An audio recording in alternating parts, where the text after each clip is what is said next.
Recommandations pour profiter davantage de la vidéo, je vous conseille de faire une capture d'écran et répondre aux questions avant de voir la vidéo et s'il le faut, après avoir visionné la vidéo. On commence donc cette correction. Il s'agit d'une bille de masse m est égale à 10 grammes qui est lâchée sans vitesse initiale d'une hauteur de Z0 est égale à 50 mètres du sol. On néglige tout frottement.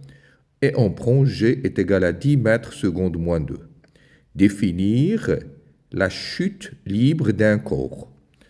Eh bien, c'est quoi la chute libre?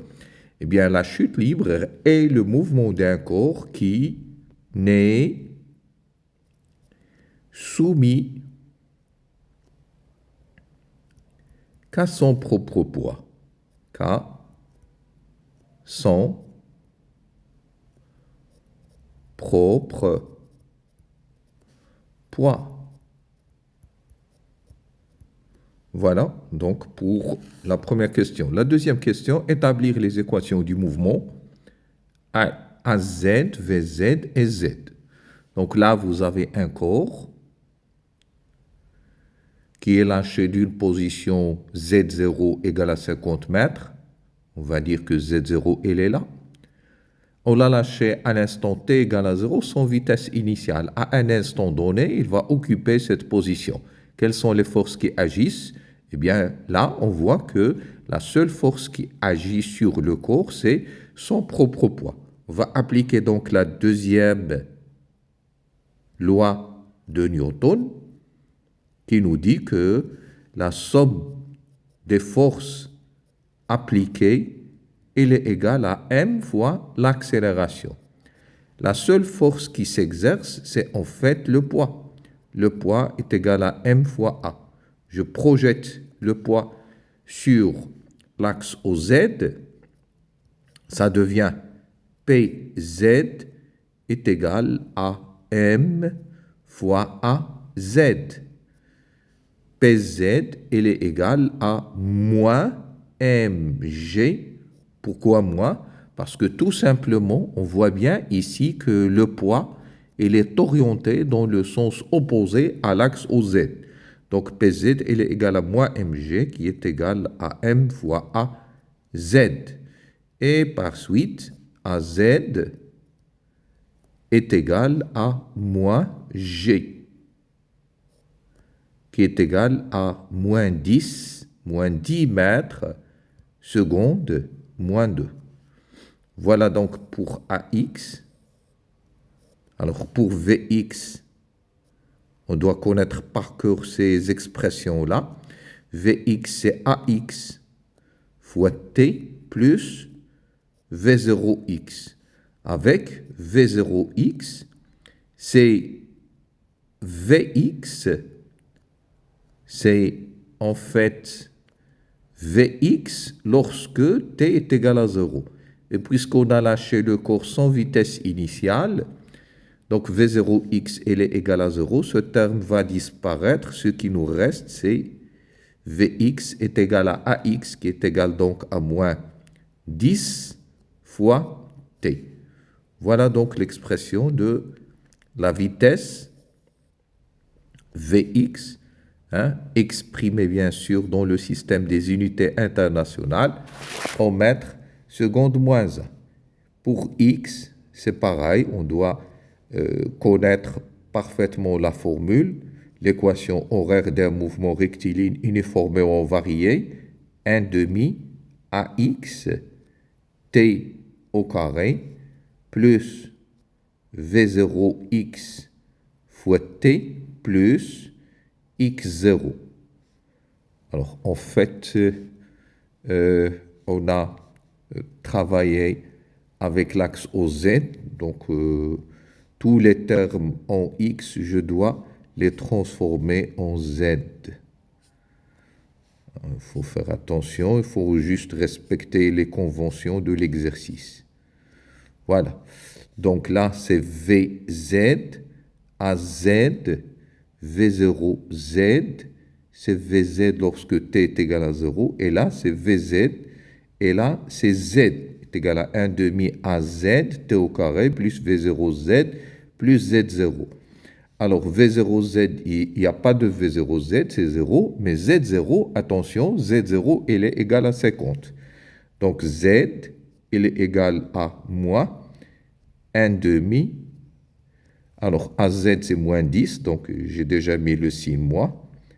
10 fois t au carré plus Z0, eh bien Z0, il est égal à 50. D'où Z, il est égal à moins 5 t au carré plus 50.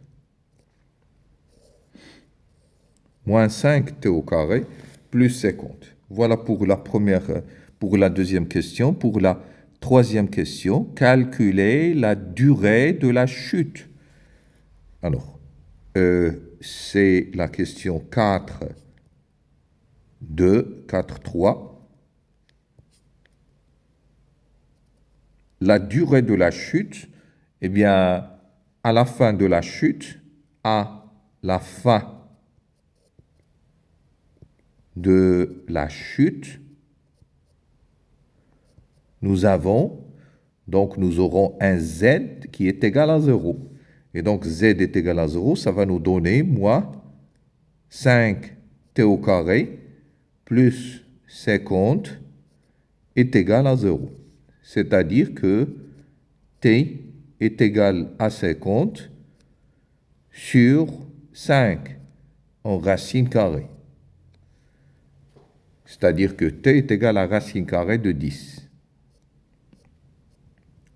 Et donc, tout calcul fait, on trouve un t, il est égal à 3,16 secondes. Ça, c'est donc la durée de la chute. C'est-à-dire que cette chute, elle va durer 3,16 secondes. Voilà pour cette question. Calculer la vitesse de la bille à l'arrivée au sol. La vitesse de la bille à l'arrivée au sol. Donc, pour calculer la vitesse, c'est simple. On va tout simplement dire que la vitesse Vz, ça s'écrit comme étant moins 10 fois t, et je remplace t par la valeur qu'on a déjà trouvée avant, donc c'est moins 10 fois 3,16 secondes, c'est-à-dire Vz est égal à moins 31,6 mètres par seconde. Donc, pourquoi une valeur négative? Eh bien, tout simplement parce que le corps va se déplacer dans le sens opposé à l'axe OZ. C'est pour cela que la vitesse est négative. La vitesse négative, tout simplement parce que le corps se déplace dans le sens opposé à l'axe OZ. Alors, pour la dernière question, si la masse double, que devient cette vitesse?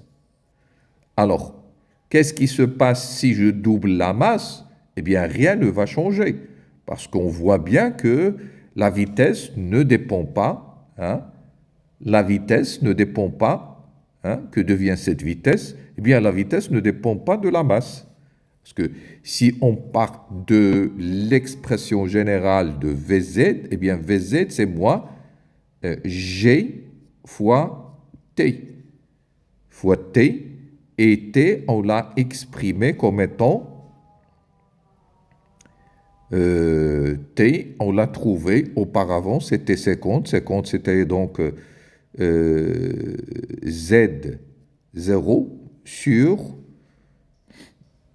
en fait, sur G, Z0 sur G fois 1 demi fois 2.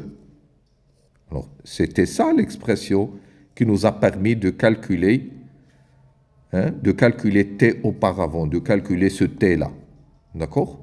C'était ça l'expression qui nous a permis de calculer ce T-là. Alors, ce t-là, le t ne dépend pas, hein, si je remplace ici, Vz est égal à moins g fois la racine carrée de t de z0 sur g en racine carrée. Je vois bien que cette expression ne dépend pas de la masse. Hein. Donc, l'expression Vz ne dépend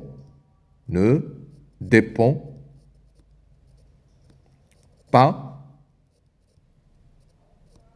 de la masse. Donc, si la masse double,